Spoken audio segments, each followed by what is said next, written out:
Students ये वाली चीज मैंने आपको पहले भी बोली है, बहुत ज्यादा इंपॉर्टेंट है, याद रख लीजिए, वापस बता रहा हूं और वापस बताता रहूंगा। आप अभी यदि मॉक टेस्ट देंगे तो आपकी सक्सेस गारंटीड है, 3 मई को नहीं देंगे तो हर हालत में सिलेक्शन नहीं होगा। कुछ इंपॉर्टेंट पॉइंट है जो बता देता हूं, ठीक है।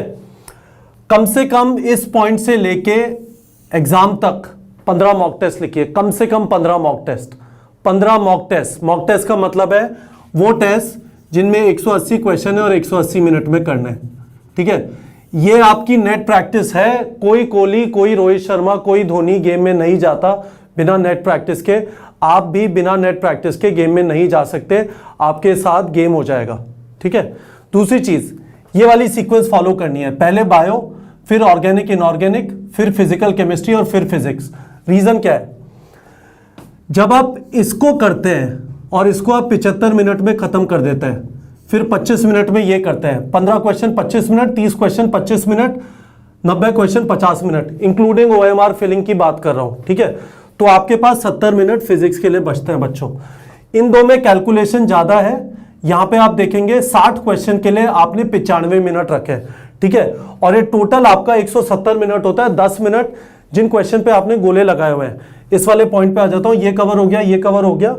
Don't get stuck on any question. Organic inorganic और बायो का कोई भी क्वेश्चन हो, 15 सेकंड में समझ नहीं आ रहा, गोला मार के आगे बढ़िए। अभी से इस बात की प्रैक्टिस कर रही है, इसीलिए इसे मॉक टेस्ट बोल रहे हैं, मॉक प्रैक्टिस कर रहे हैं आप, ठीक है।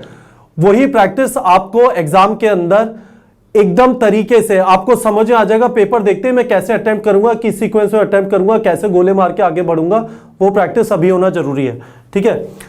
तो बायो, ऑर्गेनिक, इनऑर्गेनिक में कोई भी क्वेश्चन आपको 15 सेकंड में समझ में नहीं आता, गोला मार के आगे बढ़िए, गोला मार के आगे बढ़िए। फिजिकल केमिस्ट्री और फिजिक्स के अंदर कोई भी क्वेश्चन 30 सेकंड में समझ नहीं आता, गोला मार के आगे बढ़िए, ठीक है। Don't get stuck on any question. ये क्वेश्चन लास्ट के 10 मिनट में हम कर लेंगे, आपका पेपर थोड़ा जल्दी खत्म हो जाता है तो कर लेंगे। बच्चों मैं आपको बता रहा हूं, एक लड़का था उमंग वालिया लास्ट ईयर हमारे पास, जिसका 600 प्लस स्कोर आया था। कंटिन्यूसली वो 450 से फंसा हुआ था, सिर्फ इस वाली चीज को इंप्लीमेंट करने से और ये वाली सीक्वेंस फॉलो करने से उसका स्कोर इंप्रूव होना चालू हो गया। तो ये बहुत ज्यादा जरूरी है कि आप ये करें। तीसरी चीज, जब आप मॉक टेस्ट देते हैं, ये भी मैंने पहले वीडियोस में बोला है, मॉक टेस्ट से पहले 7 से 10 घंटे का रिवीजन, ठीक है। जो इसका सिलेबस है 7 से 10 घंटे का रिवीजन, और इसके बाद 3 घंटे का पोस्टमार्टम। क्या गलती हुई, कहां पे इंप्रूवमेंट करना है, किस चीज पे ज्यादा ध्यान देना है, यही। और फिर अगले टेस्ट से पहले जो यहां पे गड़बड़ हुई थी वो वाला रिवीजन, और फिर नेक्स्ट टेस्ट में जो सिलेबस आ रहा है उसका रिवीजन।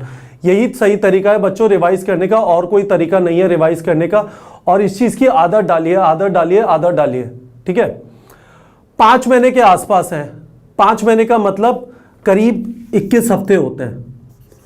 हर हफ्ते एक टेस्ट लिखने की कोशिश करिए। आपको बतेरे टेस्ट neetprep.com पे मिल जाएंगे, फुल टेस्ट। आपने टेस्ट सीरीज ज्वाइन की है, पार्ट टेस्ट है, जो भी है, ठीक है। पर आपको बहुत सारे टेस्ट मिल जाएंगे, मल्टीपल सिलेबस वाले, पार्ट सिलेबस वाले, 180 क्वेश्चन 180 मिनट में।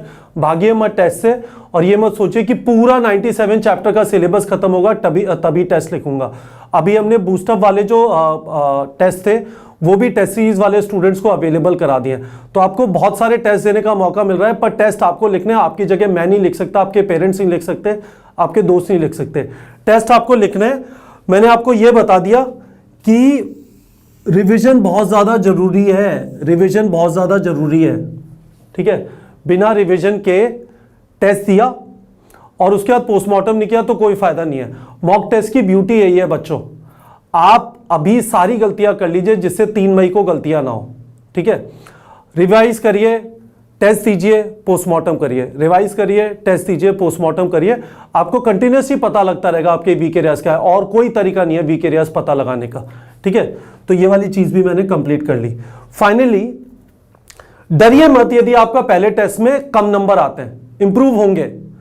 बहुत सारे लोगों के कम नंबर इस वजह से आते हैं कि उन्होंने तरीके से आज तक टेस्ट ही नहीं दिया, ना ये सीक्वेंस फॉलो किया, ना इस सीक्वेंस में इतना टाइम एलोकेट किया, और टेस्ट दिए जा रहे हैं। और बार बार लग रहा है अरे फिजिक्स के लिए टाइम नहीं बचता, क्योंकि आपने इतने टाइम में इसे कंप्लीट करने की कोशिश नहीं की। जब आप इतने टाइम में इसे कंप्लीट करते हैं इनको, तो आपको फिजिक्स के लिए टाइम बचता है, फिर आपको प्रेशर आप देखेंगे सिग्निफिकेंट इंप्रूवमेंट होना चालू होगा। और मैं आपको एक और चीज बताना चाहता हूं, अभी आप ये कहानी सुनना चालू करेंगे, क्रैश कोर्स, दुनिया भर के, चाहे वो ऑनलाइन चैनल हो, चाहे आपका आसपास कोई छोटी मोटी कोचिंग खुली हो, 2 महीने में नीट की तैयारी करें, 720 पाए, 705 पाए, 695 पाए, ये सारी कहानी चालू हो जाएगी। मैं आपको यह बताना चाहता हूं कि क्रैश कोर्स का एक ही नतीजा होता है, आप क्रैश हो जाते हैं। ठीक है, क्रैश कोर्स के हिसाब से मत देखिए, मैं आपको वापस बताना चाहता हूं, तरीका यह है, यदि आपको क्विकली चीजें करनी है, मॉक टेस्ट दीजिए। ठीक है, मॉक टेस्ट से पहले रिवाइज करिए और पोस्टमार्टम अच्छी तरह करिए, और जो आपको वीक एरिया निकल के आते हैं उनके स्पेसिफिकली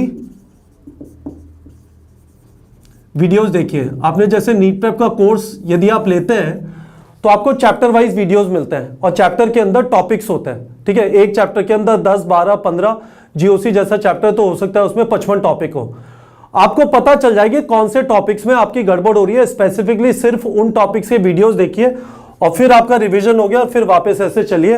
ये जो क्रैश कोर्स है कि 150 घंटे में नीट की तैयारी करें, ये सब मैं स्ट्रांगली इसके अगेंस्ट रेकमेंड करूंगा, इनसे ज्यादा फायदा नहीं होता। फायदा एक ही तरीके से होगा कि आप टेस्ट दें, अपने वीक एरियाज आइडेंटिफाई करें, उनका स्पेसिफिकली टॉपिक वाइज वीडियो जाके देखें, और फिर वापस रिवाइज करके फिर टेस्ट दें। तो होपफुली बच्चों आपको ये वाली चीज क्लियर हो गई होगी। जब टाइम कम बचा है तो ये बेस्ट तरीका है आपकी तैयारी करने का। और मैंने जैसा लिखा है, अभी आप मॉक टेस्ट में मेहनत करेंगे तो आपको 3 मई को सक्सेस मिलेगी। आप मॉक टेस्ट से भागेंगे तो 3 मई 2020 की जगह आपको 2021 में वापस एग्जाम लिखना पड़ेगा, यदि आप एमबीबीएस ही करना चाहते हैं। एमबीबीएस करने का रास्ता मॉक टेस्ट के थ्रू है, और कोई तरीका नहीं है एग्जाम में सेलेक्ट होने का। ठीक है बच्चों।